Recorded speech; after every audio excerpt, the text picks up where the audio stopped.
जो आपके half yearly exam में आ रहे हैं 5-6 चैप्टर्स, उनके जो इम्पोर्टेंट फार्मूलाज हैं वो हम देखेंगे कौन कौन से होते हैं। जब आपसे पूछ रहे हैं ना कि ए क्रॉस बी में टोटल अवयव कितने हैं, तो आप सिर्फ नंबर लिखोगे। यहाँ पे कुछ और भी फार्मूले यूज होते हैं। कौन कौन से? Addition of angles. Standard angle का मतलब ये होता है कि 0 डिग्री, 30 डिग्री, 45 डिग्री, 60 डिग्री या फिर 90 डिग्री या फिर इन्हीं के मल्टीपल में। एक्स को इधर लाते हैं तो ये कितना हो जाएगा 4x माइनस एक्स, और इसको दूसरी साइड लेके जाते हैं 6 माइनस का 3, तो ये 3x ग्रेटर देन 3। हेलो बच्चे पार्टी, कैसे हो? आई होप आप सब अच्छे होंगे और अपनी पढ़ाई जबरदस्त तरीके से कर रहे होंगे।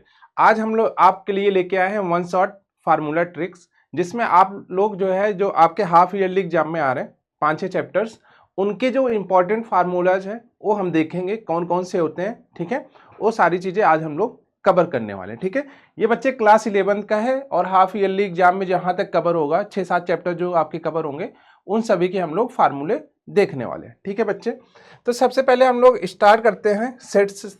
ठीक है, सेट थ्योरी से। तो आपको पता है सेट थ्योरी में कौन से फार्मूले होते हैं? सेट थ्योरी में सबसे पहले वो आपसे क्या पूछ सकता है? सबसे पहले आपसे पूछेगा वो उपसमुच्चयों की संख्या। क्या पूछता है? उपसमुच्चयों की संख्या। तो कुल उपसमुच्चयों की संख्या क्या होती है? उपसमुच्चयों की संख्या, अगर हम लोग उपसमुच्चयों की संख्या की बात करते हैं तो ये कितना होता है बच्चे? 2 की पावर n। ठीक है, 2 की पावर n, या फिर इसी को इंग्लिश में क्या बोलते हैं? सबसेट। ठीक है, टोटल नंबर ऑफ सबसेट। तो ये कितना हो जाएगा? 2 की पावर n। अब यहाँ पे n क्या है? यहाँ पे बच्चे n जो है वो बता रहा है कुल अवयव बता रहा है। ठीक है, यहाँ पे n क्या बता रहा है? n बता रहा है अवयवों की संख्या, अवयवों की संख्या बता रहा है। ठीक है, अवयवों की संख्या बता रहा है। एग्जाम्पल के लिए अगर हम लोग कोई सेट ले रहे हैं, एग्जाम्पल के लिए अगर देखो, एग्जाम्पल के लिए अगर हम लोग समुच्चय ए लिख रहे हैं 1 2 3 4, ये हम लोग एक समुच्चय ले रहे हैं। ठीक है, अब जरा ध्यान से सुनो, इसमें टोटल अवयव कितने हैं? टोटल अवयव कितने हैं? टोटल अवयव 3 है, ना कि 4 है। 1 2 और इसको मिला के पूरे 1, तो टोटल अवयव कितने हैं? 3। तो n की वैल्यू कितनी हो जाएगी? 3। अब हम लोग जब यहाँ पे टोटल उपसमुच्चयों की संख्या ज्ञात करेंगे, उपसमुच्चयों की संख्या, उपसमुच्चयों की संख्या, तो बच्चे ये कितना हो जाएगा? 2 की पावर n, 2 की पावर n, और 2 की पावर n का मतलब कितना है? 2 की पावर 3, और ये कितना हो जाता है? 8। ठीक है बच्चे, तो पहला जो क्वेश्चन आपसे पूछेगा समुच्चय से, सॉरी उपसमुच्चय की संख्या से, तो 2 की पावर n आप याद रखना। ठीक है, कितना होता है बच्चे? 2 की पावर n। ठीक है, आगे बढ़ें तो इसके बाद आता है उचित उपसमुच्चयों की संख्या। ठीक है, प्रॉपर सबसेट। दूसरा क्या आता है? उचित उपसमुच्चयों की संख्या, उचित उपसमुच्चयों की संख्या।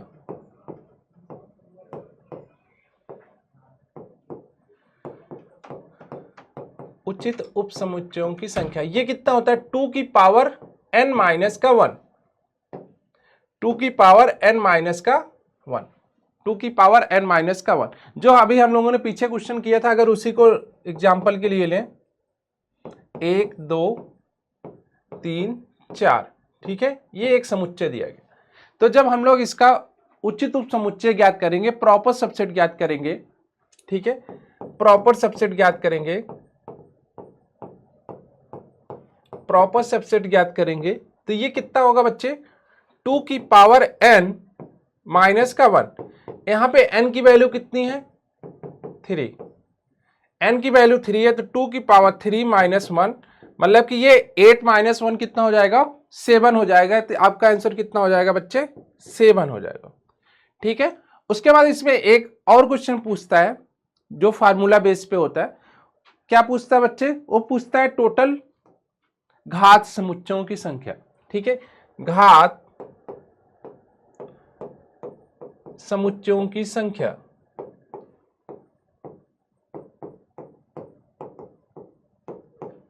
ये कितना होता है बच्चे? ये 2 की पावर n होता है, इसी को हम लोग क्या बोलते हैं, पावर सेट, पावर सेट। ठीक है, तो ये कितना हो जाता है 2 की पावर n। एग्जाम्पल के लिए अगर हम लोग देखें, अगर a दिया गया है 1 2 3, तो पावर सेट कितना हो जाएगा, पावर को pn लिख दे रहे हैं, 2 की पावर 3 या फिर इसे क्या बोलेंगे 8 बोलेंगे। ठीक है बच्चे, तो 3 फार्मूले होते हैं। पहले चैप्टर से हमें कितने फार्मूले मिले, 3 फार्मूले मिले। पहले चैप्टर से हमें कितने फार्मूले मिले, 3। पहले क्या, उपसमुच्चय कितना 2 की पावर n, फिर उचित वाले जिसे हम लोग प्रॉपर सबसेट बोलते हैं, ये कितना होगा 2 की पावर n-1। और उसके बाद अगर हम लोग घात समुच्चय की बात करें तो ये कितना होगा बच्चे 2 की पावर n। ठीक है, तो बेसिक सा 3 फार्मूले निकल के आते हैं पहले चैप्टर से, जिसका नाम है सेट थ्योरी। ठीक है, आगे हम लोग बढ़ रहे हैं, आगे दूसरा चैप्टर की बात करते हैं, चैप्टर नंबर 2। तो चैप्टर नंबर 2 में क्या आता है भाई, रिलेशन एंड फंक्शन। चैप्टर का नाम क्या है, रिलेशन एंड फंक्शन। आपको भी ऐसे ही शॉर्ट नोट्स बनाने, ठीक है, आपको ऐसे ही शॉर्ट नोट्स बनाने जिससे आप लोग कम टाइम पे सारी चीजें रिवाइज कर पाओ।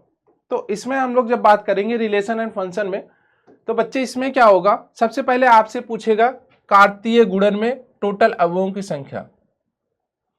कार्तीय गुणन में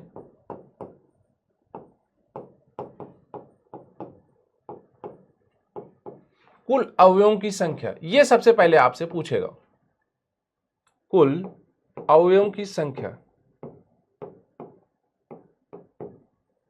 तो बच्चे आप क्या लिखोगे, ये हो जाएगा आपका m इंटू n। कुल अवयवों की संख्या कितनी हो जाएगी, m इंटू n। ठीक है, m into n। m into n कहां से आ रहा है, अगर हम लोग समुच्चय a की बात कर रहे हैं, इसमें m एलिमेंट है, और समुच्चय b की बात कर रहे हैं, इसमें n एलिमेंट है, तो टोटल जब हम लोग a क्रॉस b के अवयवों की बात करेंगे तो वो कितना हो जाएगा बच्चे, m इंटू n। ठीक है, या फिर आप इसको पी क्यू कर लो, क्योंकि दो दो एन आ रहे हैं ना, तो आप कंफ्यूज हो जाओगे, यहां पे भी एन आ रहा है, यहां पे भी एन आ रहा है, तो कंफ्यूज हो जाओगे, इस वजह से इसको पी क्यू कर लो। ठीक है, जिससे कंफ्यूज ना हो। तो हम लोग इसको क्या करते हैं, पी क्यू लिख लेते हैं आपकी सुविधा के लिए, पी क्यू। तो ये पी और ये क्यू, तो ये कितना हो जाएगा बच्चे, पी क्यू। ठीक है, अब एग्जाम्पल के लिए हम लोग देखते हैं, एक क्वेश्चन देख लेते हैं इसमें, जिससे आपको थोड़ा सा समझ में आ जाए। ठीक है, ए में 1 2 3 लिखा गया है, बी में a b c लिखा गया है। तो आपसे पूछ रहा है na क्रॉस b की वैल्यू। देखो, जब आपसे पूछ रहा है ना कि a क्रॉस b में टोटल अवयव कितने हैं, तो आप सिर्फ नंबर लिखोगे, उसे लिखना जरूरी नहीं है कि आप ये पेयर बना रहे हो, 1 का a के साथ, 1 का b के साथ, 1 का c के साथ। ये पेयर मत बनाना, जब आपसे डायरेक्ट पूछ रहा है तो आप डायरेक्ट आंसर करो कितना आ रहा है। ठीक है, तो अगर हम लोग na की बात करें, अगर हम लोग यहाँ पे na की बात करते हैं, यहाँ पे na की बात करते हैं, तो na की बात करेंगे कितना आएगा 3, और nb की बात करते हैं तो कितना आएगा 3। तो जब n a क्रॉस b कर रहे हैं तो यहाँ पे क्या आता है भाई, p क्रॉस q आता है। तो p की वैल्यू कितनी है 3, और q की वैल्यू कितनी है 3, तो ये 3 इंटू 3, तो टोटल कितना हो जाएगा बच्चे 9। टोटल कितना हो जाएगा 9। ठीक है, अब इसके आगे जो दूसरा वाला फार्मूला इसमें यूज होता है, इसमें जो दूसरा फार्मूला यूज होता है वो कहता है कि हमें बताओ टोटल संबंधों की संख्या, ए टू बी कुल संबंधों की संख्या। समुच्चय ए का समुच्चय बी के साथ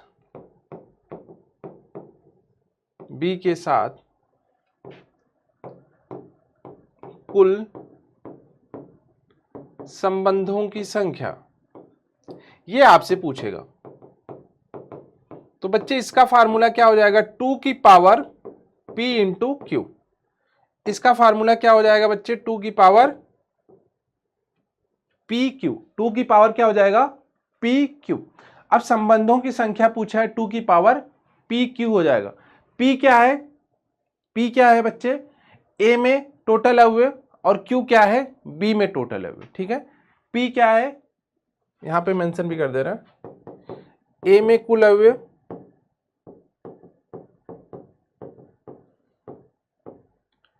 और क्यू क्या है, बी में कुल अवयव। ठीक है बच्चे, ठीक है। इसके बाद इसमें प्रांत, सह प्रांत और रेंज पूछता है, डोमेन, कोडोमेन और रेंज पूछता है। तो ठीक है, उसका मेथड होता है फाइंड आउट करने का, वो फार्मूले बेस पे नहीं है, उसका मेथड होता है फाइंड आउट करने का, तो आप कर लेना। ठीक है बच्चे, इसके बाद हम लोग आगे बढ़ते हैं, थर्ड चैप्टर की बात करते हैं जिसका नाम है ट्रिग्नोमेट्री। Trigonometry, trigonometry. ठीक है, अब देखो ट्रिग्नोमेट्री में क्या होता है, बहुत सारे फार्मूले होते हैं। ठीक है, बहुत सारे फार्मूले होते हैं, बट उसमें से कुछ बेसिक से फार्मूले हमें पता होने चाहिए। कौन कौन से, जैसे अगर हम लोग बात करें, इस पे एक वीडियो भी बना है, तो आप लोग जाके देख भी सकते हो कि ट्रिग्नोमेट्री 30 मिनट में पूरी एक कंप्लीट वीडियो बनी है। ठीक है, तो हम लोग इसमें लिखेंगे sine square theta plus cos square theta is equal to 1, और दूसरा हम लोग लिखेंगे 1 plus tan square theta is equal to sec square theta. या फिर इसी को जब हम लोग आगे बढ़ा रहे हैं तो हम लोग क्या लिख सकते हैं, sec square theta minus tan square theta is equal to 1। ठीक है बच्चे, यहां पे हम लोग इसको अलग करते हैं, sec theta minus tan theta is equal to हम लोग लिख सकते हैं 1 upon sec theta plus tan theta. ठीक है बच्चे, ये लिख सकते हैं, ये लिख सकते हैं। ठीक है, ये लिख सकते हैं। अब इसके जब आगे बढ़ेंगे तो हम लोग थर्ड वाला लिखेंगे 1 plus cot square theta is equal to cosec square theta. यहां से इसको भी चेंज कर सकते हो, जैसे ये लिखा है वैसे इसको भी चेंज करोगे सेम। तो ये क्या हो जाएगा भाई, कॉसेक थीटा माइनस का cot theta is equal to 1 upon cosec theta plus का कॉट थीटा। ठीक है बच्चे, इसके बाद आगे इसमें हम लोग चलेंगे, डबल एंगल का फार्मूला आएगा। डबल एंगल का फार्मूला क्या आएगा कि साइन 2 थीटा कितना होगा, तो ये कितना होगा भाई, 2 sine theta into cos theta. उसके बाद कॉस 2 थीटा आएगा, ये क्या होगा, इसके 3 फार्मूले होंगे, एक होगा cos square theta minus sign square theta. इन्हीं को जब हम लोग चेंज करेंगे तो ये कितना हो जाएगा, 1 माइनस का 2 साइन स्क्वायर थीटा, और इसी को जब फिर से वापस से चेंज करोगे तो ये हो जाएगा 2 कॉस स्क्वायर थीटा माइनस का 1। ठीक है बच्चे, उसके बाद हम लोग tan 2 थीटा देखेंगे। tan 2 थीटा हो जाएगा 2 tan थीटा अपॉन में 1 plus tan square theta, 1 plus tan square theta. ठीक है, 1 प्लस tan स्क्वायर थीटा। यहाँ पे कुछ और भी फार्मूले यूज होते हैं, कौन कौन से, एडिशन ऑफ एंगल्स। ठीक है, एंगल्स को ऐड करने का, जैसे साइन ए प्लस बी की बात करें तो इसका फार्मूला होगा sign A cos B, sign A cos B plus cos A sine B. ठीक है बच्चे, ये फार्मूला होगा। अगर हम लोग यहाँ पे माइनस लगा रहे हैं तो यहाँ भी माइनस लग जाएगा। चलो अगला हम लोग लिखेंगे कॉस का, कॉस ए प्लस बी, तो यहाँ पे जस्ट उल्टा होता है, थोड़ा सा चेंज होता है, यहाँ पे cos A cos B.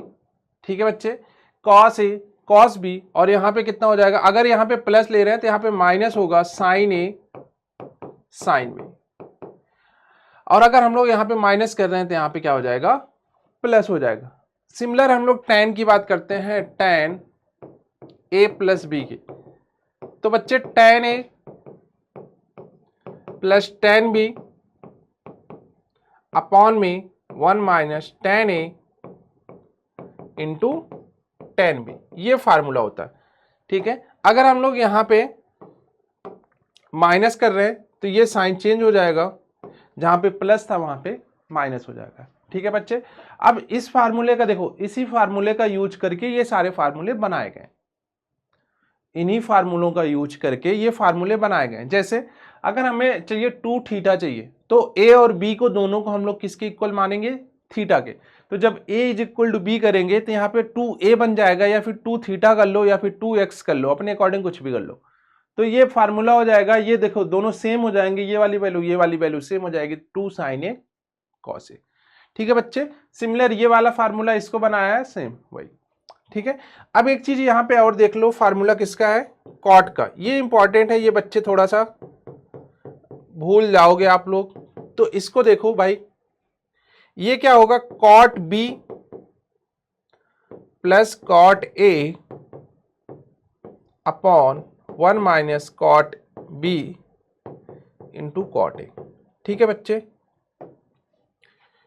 Cot वाला फार्मूले में कॉट भी पहले आता है। अगर हम लोग यहाँ पे माइनस कर रहे हैं ना, यहाँ पे माइनस लगाएंगे तो ये माइनस हो जाएगा और ये प्लस का हो जाएगा। ठीक है, सिमिलर इसको हम लोग इधर भी फार्मूले बना सकते हैं।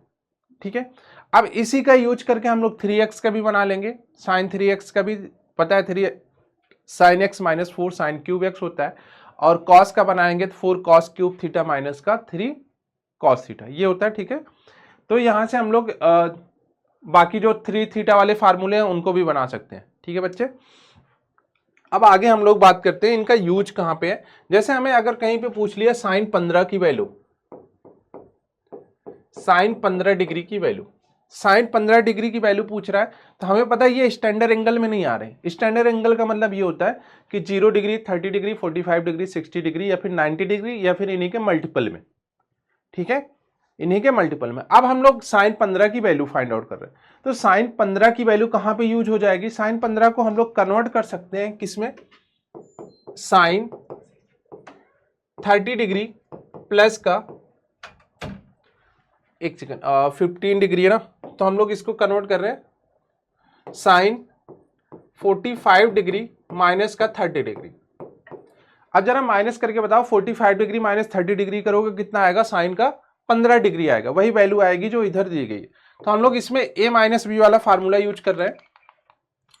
कौन सा फार्मूला यूज कर रहे हैं, a माइनस बी का, ये वाला फार्मूला यूज कर लेते हैं, साइन a माइनस बी का। ठीक है, तो ये वाला फार्मूला जब यूज करेंगे तो ये क्या कह रहा कि सबसे पहले sine 45 degree cos 30 degree minus का कॉस 45 डिग्री साइन 30 डिग्री। ठीक है बच्चे, रटना नहीं है, आपको बस समझते जाना है। ठीक है, सारी चीजें आपकी क्लियर होती जाएंगी। ठीक है, अब यहाँ पे हम लोग वैल्यू रख लेते हैं, 45 डिग्री की वैल्यू 1/√2, कॉस 30 की वैल्यू √3/2, और cos 45 डिग्री की वैल्यू 1/√2, और sin 30 की वैल्यू 1/2। तो प्यारे बच्चे, नीचे दोनों का एलसीएम सेम है, तो नीचे 2√2 हो जाएगा, और ऊपर कितना हो जाएगा, √3 माइनस का 1। ये किसकी आंसर हो जाएगा, sin 15 डिग्री की वैल्यू। ठीक है बच्चे, ये sin 15 की वैल्यू कितनी हो जाएगी, √3 माइनस का 1 अपॉन में 2√2। ठीक है, ऐसे सिमिलर आप cos 15 की, cos 15 की, tan 15 की सारी वैल्यू आप लोग कैलकुलेट कर सकते हो। ठीक है बच्चे, यहां तक क्लियर है। इसके बाद हम लोग आगे बढ़ रहे हैं, इसके बाद हम लोगों का रैखिक असंख्या आता है। ट्रिग्नोमेट्री के बाद हम लोग क्या पढ़ते हैं, रैखिक असंख्या पढ़ते हैं। तो रैखिक असंख्या में आपको सिर्फ ग्रेटर देन, चलो वो भी बता देना, रैखिक असंख्या,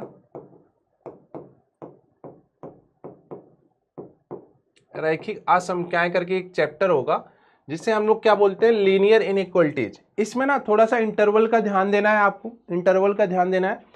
इंटरवल कौन से होते हैं, जैसे कहीं लिखा गया x ग्रेटर देन y, और यहां पे लिखा है x less than y, x y और x लेस देन r, ये वैल्यूज दी गई हैं। ठीक है, ये कुछ नंबर्स दिए गए, तो इसका मतलब होता है x हमेशा y से बड़ा है, बड़ा होगा। ठीक है बच्चे, x हमेशा क्या होगा, y से बड़ा होगा। इसका मतलब होता है कि x हमेशा y से छोटा होगा, कोई भी वैल्यू रख लो हमेशा छोटा होगा। ठीक है बच्चे, इसका मतलब होता है कि x y से बड़ा होगा, बड़ा या फिर बराबर होगा, या बराबर होगा। ठीक है बच्चे, या बराबर होगा। इसकी बात करें तो इसका मतलब होता है कि x y से छोटा या बराबर होगा।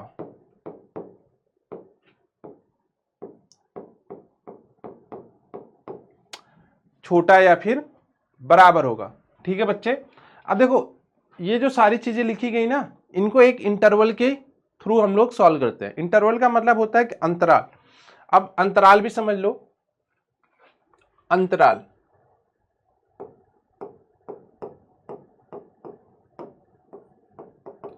अंतराल दो टाइप के होते हैं। एक होगा आपका खुला अंतराल, खुला अंतराल, जिसे हम लोग बोलेंगे ओपन इंटरवल, ओपन इंटरवल।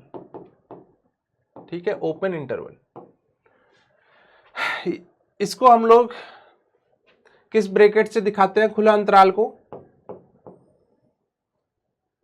खुला अंतराल को हम लोग ओपन इंटरवल को इस ब्रैकेट से दिखाते हैं। ठीक है, मान लेते हैं यहाँ पे x belongs to A B लिखा गया, a कॉमा बी लिखा गया। ठीक है बच्चे, दूसरा क्या होता है क्लोज इंटरवल, जिसे हम लोग बंद अंतराल बोलते हैं, बंद अंतराल। ठीक है बच्चे, अब देखो बंद अंतराल में क्या होगा कि अगर x belongs to A to B लिखा गया तो ध्यान से देखना दोनों में, इसमें बच्चे क्या होगा, जो x की वैल्यू होगी ना वो a और b के बीच में होगी। ठीक है, a और b के बीच में होगी। इसका मतलब क्या है कि जो x की वैल्यू होगी ना वो इक्वल भी हो सकती है a और b के। ठीक है, a और b के इक्वल भी हो सकती है। ठीक है, अब इसमें हम लोग अगर क्वेश्चन बनाना चाहें तो क्वेश्चन ये बनेगा, जैसे मान लेते हैं अगर दिया गया है, एक क्वेश्चन सॉल्व ही कर लेते हैं। 4x plus 3 greater than x plus का 6, ये गिवन है। ठीक है, अब हमें इसका इंटरवल निकालना है। हम लोग क्या करेंगे, x की वैल्यू एक साइड लेके आएंगे, तो x वाली वैल्यू एक साइड लेके आते हैं, x को इधर लाते हैं तो ये कितना हो जाएगा 4x माइनस एक्स, और इसको दूसरी साइड लेके जाते हैं 6 माइनस का 3, तो ये 3x greater than 3, 3x greater than 3, यहां से x ग्रेटर देन 1। अब बच्चे ध्यान से सुनना, जो ये 1 आ रहा है ना, इसको नंबर लाइन पे रखेंगे और इसको बोलते हैं वेवी कर्व, वेवी कर्व। ठीक है बच्चे, इधर हम लोग प्लस लिखते हैं, इधर माइनस, मतलब अल्टरनेट साइन चलता है, पहले प्लस देन माइनस। ठीक है बच्चे, पहले प्लस देन माइनस। ग्रेटर वाली वैल्यू अगर दी गई है तो हम लोग हमेशा प्लस वाली वैल्यू लेंगे। यहां पे देखो ओपन लगा रहे हैं, ओपन इस वजह से लगा रहे हैं क्योंकि इक्वल का साइन नहीं है। तो यहां पे जो x की वैल्यू होगी, x बिलोंग्स टू कितना हो जाएगा 1 to इंफिनिटी, 1 to इंफिनिटी। ठीक है बच्चे, 1 to इंफिनिटी हो जाएगा आपका यहां तक। क्लियर है यहां तक? क्लियर है?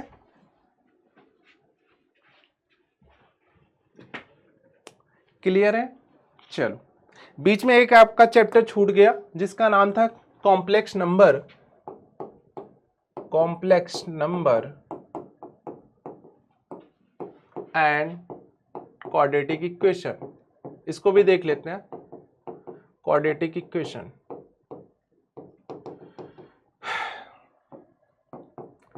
इसमें पहले बहुत सारी चीजें हुआ करती थी, लेकिन अभी आपका जो सिलेबस में है बहुत छोटा सा पार्ट है। ठीक है, जिसमें हमें आयोटा से रिलेटेड क्वेश्चन ही सॉल्व करने हैं। तो आयोटा की वैल्यू कितनी होती है, रूट के अंदर -1, आयोटा स्क्वायर की वैल्यू -1, आयोटा क्यूब की वैल्यू कितनी हो जाएगी, माइनस का आयोटा, और आयोटा की पावर 4 की वैल्यू कितनी हो जाएगी, 1। ठीक है बच्चे, तो सबसे पहले आपको ये फार्मूले याद होने चाहिए। ठीक है, उसके बाद अगर कहीं आयोटा की पावर 4n लिखा है तो उसकी भी वैल्यू 1 होती है। ठीक है, जैसे एग्जांपल के लिए हम लोग देखें, आयोटा की पावर 64, ये कितना हो जाएगा, 1 हो जाएगा। ठीक है, कितना हो जाएगा, 1 हो जाएगा। दूसरी प्रॉपर्टी ये कहती है कि 1/आयोटा माइनस आयोटा के इक्वल होता है। 1/आयोटा किसके इक्वल होगा, माइनस आयोटा के। और कहीं आयोटा की वैल्यू अगर लगातार पावर में दी गई है, जैसे iota square, iota cube, iota 4 plus iota 5, तो अगर ऐसे कहीं लिखा गया तो इसकी वैल्यू 0 होगी, इसकी वैल्यू क्या होगी, 0 होगी। या फिर हम लोग इसको अगर 2 को n मान लेते हैं, आयोटा की पावर n, आयोटा की पावर n प्लस 1, आयोटा की पावर n प्लस 2, आयोटा की पावर n प्लस 3, अगर ऐसे लिखा गया तो इसकी वैल्यू क्या होगी, 0 होगी। इसकी वैल्यू क्या होगी, 0 होगी। ठीक है बच्चे, इसकी वैल्यू क्या होगी, 0 होगी। उसके बाद आपसे यहां पे पूछेगा कॉम्प्लेक्स नंबर या फिर समरी संख्या लिखते कैसे हैं।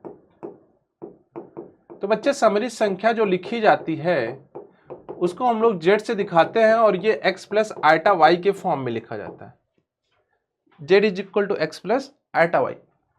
अब इसका अगर हम लोग मापांक निकालें तो बच्चे मापांक आप जेड कितना होगा, रूट के अंदर X square plus Y square.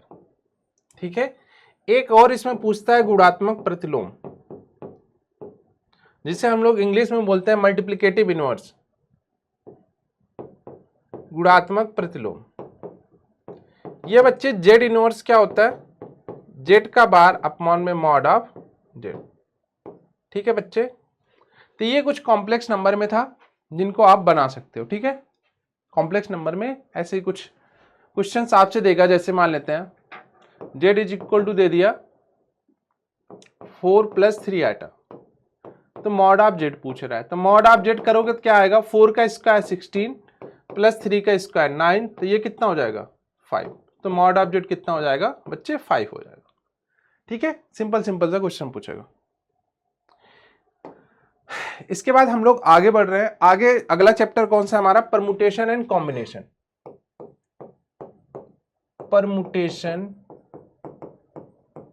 And combination. ठीक है, हिंदी में क्या बोलेंगे, क्रमचय और संचय। ठीक है बच्चे, क्रमचय और संचय। इसमें देखो दो फार्मूले यूज होंगे, जो फार्मूले बेस्ड क्वेश्चन है, दो फार्मूले होंगे, एक एनसीआर होगा, एक एनपीआर होगा। तो अगर हम लोग एनपीआर की बात करते हैं, पी का मतलब होता है परमुटेशन। पी क्या है यहाँ, पी यहाँ पे क्या बता रहा कि परमुटेशन है, परमुटेशन, पी पहला अक्षर ना और सी पहला अक्षर। ठीक है, तो ये बता रहा है परमुटेशन है। ठीक है बच्चे, तो इसका मतलब क्या होगा, n फैक्टोरियल अपॉन में n माइनस का r फैक्टोरियल। ठीक है बच्चे, फैक्टोरियल क्या होता है ये सारी चीजें हम लोग क्लास में डिस्कस कर चुके हैं। ठीक है, एनसीआर क्या होगा बच्चे, n फैक्टोरियल अपॉन में r फैक्टोरियल और n माइनस का r फैक्टोरियल। ठीक है बच्चे, n माइनस का r फैक्टोरियल। इसी पे आपसे बहुत सारे क्वेश्चंस पूछेगा, इसी पे आपसे क्या करेगा, क्वेश्चंस पूछेगा कि आपको कहीं 10C2 दे दिया है, जैसे मान लेते हैं 10C2 या फिर 10P2 की वैल्यू फाइंड आउट करते हैं। एग्जांपल के लिए 10C2 निकालते हैं और इधर हम लोग 10P2 निकालते हैं, दोनों की वैल्यू फाइंड आउट करते हैं। तो सिंपल सा दोनों का फार्मूला लगाएंगे, तो ये कितना हो जाएगा 10 फैक्टोरियल, ये कितना हो जाएगा 2 फैक्टोरियल, और 10 माइनस 2 करोगे तो ये कितना हो जाएगा 8 फैक्टोरियल। अब इसको सॉल्व करना है, तो ऊपर हम लोग 10 इंटू 9 लिखेंगे इंटू 8 फैक्टोरियल लिखेंगे, और नीचे कितना लिखेंगे 2 फैक्टोरियल इंटू 8 फैक्टोरियल। ये 8 फैक्टोरियल 8 फैक्टोरियल से हट जाएगा, ये कितना हो जाएगा 90/2, तो मतलब ये कितना हो जाएगा 45। 45। सिमिलर इधर हम लोग सॉल्व करें तो ये 10 फैक्टोरियल और ये 8 फैक्टोरियल, तो ये कितना हो जाएगा बच्चे, 90 हो जाएगा। ठीक है, ये कितना हो जाएगा, 90 हो जाएगा। ठीक है, ये हो जाएगा 90। तो इस टाइप के कुछ परमुटेशन एंड कॉम्बिनेशन में आपसे क्वेश्चंस पूछेगा। ठीक है बच्चे, तो आज की क्लास में हम लोग इतना ही रखते हैं। ठीक है, 5-6 चैप्टर्स आपके हाफ ईयरली में जो आने वाले, उसके सारे इंपॉर्टेंट फार्मूले इस एक सिंगल वीडियो में कवर हो गए हैं और कुछ एग्जांपल्स भी मैंने कराए हैं। ठीक है, आई होप आप लोगों को ये वीडियो पसंद आया होगा। धन्यवाद।